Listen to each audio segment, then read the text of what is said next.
I'm gonna apologize in advance if you guys hear my neighbor's dogs barking in the background. We're just gonna ignore that. But in today's video, let's get straight to the point. I'm gonna talk about the number one realization that I have had over the past 3-ish months that has been my biggest block in having a successful relationship. And that is my entire life, so I'm now 29, my entire life, I have just wanted to please other people, to make other people happy, to make other people like me.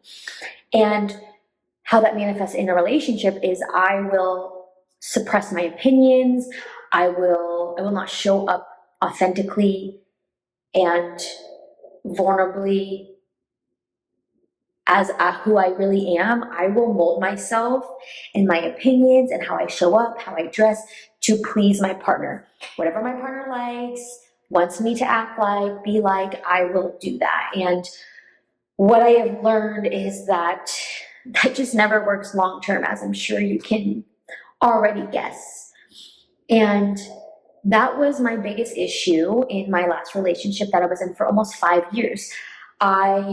In many ways, I wasn't being authentic.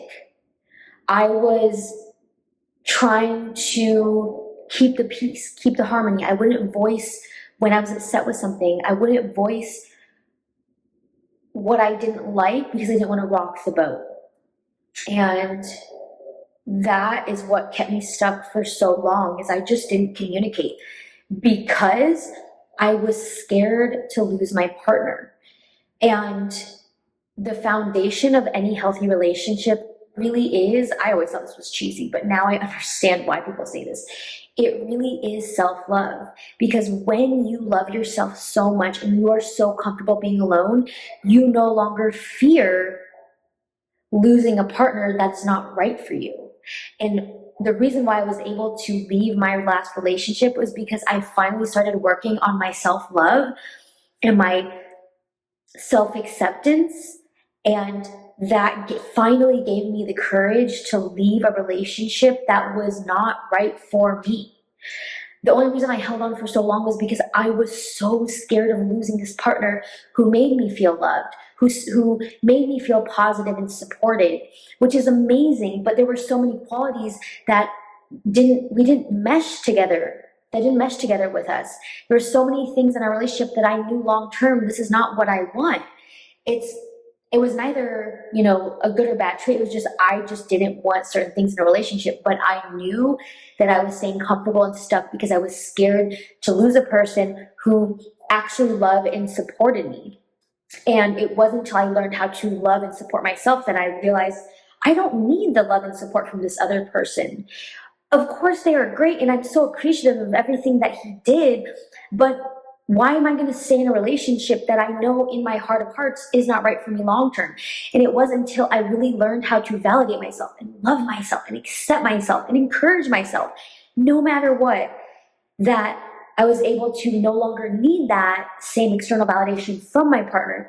So then I was able to voice the things that I was concerned about. I was actually able to show up authentically and say, hey, you know what?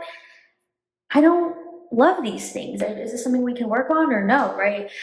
And I had the courage to leave because I was like, you know what? I love being with this person in many ways, but there are also many things that I don't love. And at the end of the day, I can give myself the love that I was once looking for from this partner. And so the way I was able to develop self-love was really changing my self-talk.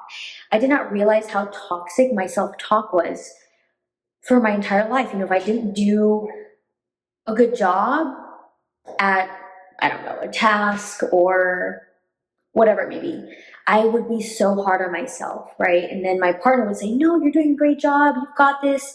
You're amazing. And that's what I was craving. And so I realized I can give that to myself, but I have to change the narrative I have in my head. I have to change my self-talk, right? So for example, if I'm bloated, because I don't know, it's that time of the month, I'm about to get my menstrual cycle or my period. Menstrual cycle is the entire time. But I'm about to get my period. Instead of saying, oh my gosh, I'm so bloated, I feel fat. No, I don't. I refuse to talk to myself like that anymore. Vivian, you're a woman. Your body is going to go through changes throughout the month. It's okay. You're still amazing. You're still wonderful. Those are the things that I started to tell myself. Or if I, you know, if I have a task that I need to do and I don't feel like I did my best effort, instead of saying, oh my gosh, why would you do that? You're so lazy. You suck. You're incompetent, whatever. That's how I used to talk to myself. Now I would say, you know what? You didn't do your best, but girl, there's always tomorrow. What do you need to do differently? You've got this. You are capable. You are powerful. You are smart. You're intelligent. You are amazing. You've got this. Pick yourself back up. Go do what you need to do. I am cheering you on. So I started talking to myself like my partner would talk to me. And because I started validating and encouraging myself and loving myself, that was when I finally stopped needing the validation from my partner, which is then what allowed me to show up authentically myself, because I was no longer scared that showing up authentically myself would cause me to lose this partner. It was like, you know what? I'm just gonna be me, and if this person stays or goes, I'll be okay either way because I've got me.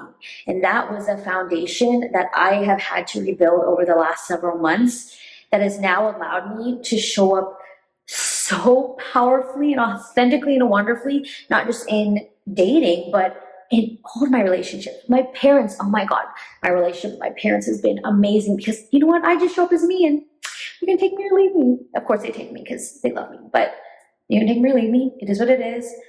And if I get rejected, if I get left behind, if I get shunned, I've got me, girl. I think mostly people actually want is our guys, but I've got me, girl. You know, I've got me. That's a beautiful thing.